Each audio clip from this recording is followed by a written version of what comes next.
अस्सलाम वालेकुम। कैसे हैं आप लोग? उम्मीद है बिल्कुल ठीक ठाक होंगे। Welcome to my YouTube channel और मेरा नाम है डॉक्टर मोहम्मद शफाक। तो आज की वीडियो में हम एक और मेडिसिन बात करने जा रहे हैं। मेडिसिन का नाम हमारे पास है रेज़ोटिन, या फिर आप इसके अगर फार्मूला की बात करें तो लोराटिडीन के नाम से भी आप इसको याद रख सकते हैं। ये दवाई क्यों इस्तेमाल की जाती है, कौन से मरीज़ इस्तेमाल करते हैं, क्या काम करती है, कितनी दफ़ा इस्तेमाल करनी चाहिए और क्या क्या नुकसानात इसके साइड इफ़ेक्ट्स हो सकते हैं आपकी हेल्थ को लेके। तो आज हम इसी टॉपिक के ऊपर बात करेंगे। वीडियो स्टार्ट करने से पहले काइंडली मेरे चैनल को ज़रूर सब्सक्राइब कर लीजिएगा और बेल आइकन को प्रेस कर लीजिएगा ताकि मेरी सारी वीडियोस आपको मिलती रहा करें। तो चलिए स्टार्ट करते हैं। तो ये मेडिसिन जिसका नाम हमारे पास लोराटिडीन या फिर रेज़ोटिन है, ये दवाई वो मरीज़ इस्तेमाल करते हैं जिनको किसी भी किस्म की एलर्जी होती है। अब एलर्जी में क्या होता है, एलर्जी में आपके जिस्म पे ख़ारिश आ सकती है, एलर्जी में आपकी आंखों से पानी बह सकता है, एलर्जी में आपको बहुत ज़्यादा छींकें आ सकती हैं, स्नीजिंग जिसको हम कहते हैं।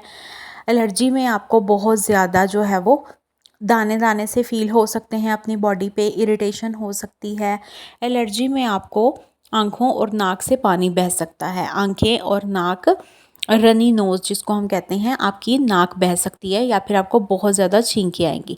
तो ये कंडीशन होती है आपकी एलर्जी में। अगर आपको किसी भी किस्म की कोई भी एलर्जी हुई होती है तो उस कंडीशन में आप ये दवाई इस्तेमाल कर सकते हैं।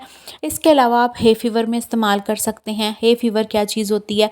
ये भी एक किस्म की एलर्जी होती है जिसको हम रेनाइटिस बोलते हैं। इसमें भी आपका नाक बहता है। आपकी नाक और आपकी आँखों में अगर आपको कोई भी एलर्जन जिसमें आपको डस्ट भी आ सकती है, मिट्टी के ज़रात भी आ सकते हैं, पोलन ग्रेन्स भी आ सकते हैं। जैसे कि गंदम की कटाई का मौसम होता है तो उस दौरान बहुत सारे पोलन्स और या फिर वो लोग जो बहुत ज़्यादा फसलों के करीब रहते हैं तो उनको अक्सर इस तरह के इश्यूज़ होते रहते हैं। या फिर आपको कपड़ों की वजह से भी कुछ एलर्जीज़ हो जाती हैं। इस तरह की एलर्जीज़ में आप इस तरह की दवाई का इस्तेमाल कर सकते हैं।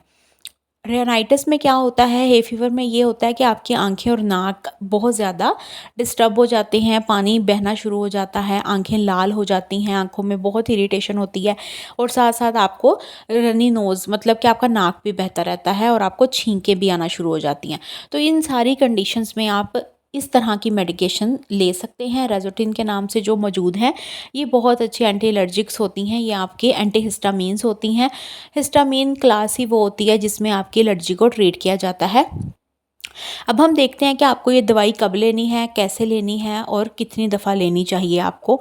तो इस दवाई का जो लेने का टाइम है वो कोशिश करें कि कोई भी मेडिसिन हो, पहली बात तो वो डॉक्टर की आपने प्रिस्क्रिप्शन के हिसाब से इस्तेमाल करनी है। इस तरह की वीडियोस जस्ट फॉर नॉलेज होती हैं। इस तरह की मेडिकेशन को लेने का जो बेहतर एक टाइम होता है वो ज़्यादातर तो रात का टाइम होता है। सोने से 1 घंटा पहले या सोने से आधा घंटा पहले आप ले सकते हैं। लेकिन आपने कोशिश करनी है कि जिस भी टाइम आप इसको ले रहे हैं अगले दिन सेम उसी टाइम पे आपने इसको लेना है। मतलब कि अगर आज आपने फॉर एग्ज़ाम्पल शाम को रात को 9 बजे ली है तो अगले दिन भी आपने रात को 9 बजे ही लेनी है, या फिर आप दिन में ले रहे हैं तो अगले दिन भी उसी टाइम पे लीजिएगा, यही ज़्यादा बेहतर रहता है। अब हम देखते हैं कि इस दवाई को आपको लेना कितनी दफ़ा है। तो आप कोशिश यही करें कि आपने इसको 24 घंटे में एक ही दफ़ा इस्तेमाल करें, मतलब एक टाइम में एक टैबलेट का यूज़ करें। और अगर आपको बहुत शदीद किस्म की एलर्जी है दैन आप इसको सुबह और शाम एक मतलब टैबलेट, दिन में 2 टैबलेट्स का भी यूज़ कर सकते हैं। अब हम देखते हैं कि इसके क्या क्या नुकसानात हो सकते हैं। साइड इफ़ेक्ट्स की अगर हम बात करें तो साइड इफ़ेक्ट्स जो हैं वो सबसे मेन जो साइड इफ़ेक्ट है वो तो एक है कि अगर आपको किसी भी किस्म की एलर्जिक टैबलेट्स लेते हैं, ज़्यादातर एलर्जिक टैबलेट्स के अंदर आपको नींद मिलेगी।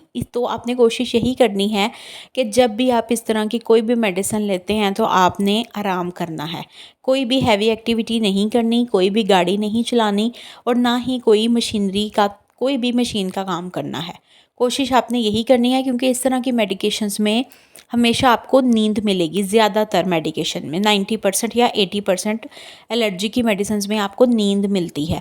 तो आपने कोशिश करनी है कि इस तरह की मेडिसिन्स लेने के बाद आपने फुल रेस्ट करना है और कोई भी हैवी एक्टिविटी नहीं करनी। और इसके अलावा आपको और क्या हो सकता है, आपका सर चकरा सकता है, सर भारी हो सकता है, कुछ लोगों को कॉन्स्टिपेशन के इश्यूज़ हो जाते हैं, कब्ज़ हो जाती है, स्टमक को थोड़ा बहुत डिस्टर्ब कर सकती हैं ये मेडिसिन, इसलिए आपने इस तरह की मेडिसिन का इस्तेमाल कम से कम करना है। सिर्फ तभी करना है जब आपको प्रॉब्लम हो, हमेशा नहीं करना, क्योंकि ये आपको एक तो ज़हनी तौर पे भी परेशान रखती है, मतलब आपके ज़हन में भी एक अजीब किस्म की कन्फ्यूजन बरपा रहती है, नींद आती रहती है, थकावट महसूस होती रहती है।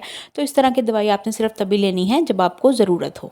उम्मीद है वीडियो अच्छी लगी होगी, समझ आई होगी। किसी का कोई भी क्वेश्चन हो तो आप पूछ सकते हैं। मेरे चैनल को ज़रूर सब्सक्राइब कीजिएगा और वीडियोज़ को ज़्यादा से ज़्यादा शेयर कीजिएगा। तो बहुत सारा ख्याल रखिएगा। मिलेंगे अगली वीडियो में। रब रखा। अल्लाह हाफ़िज़।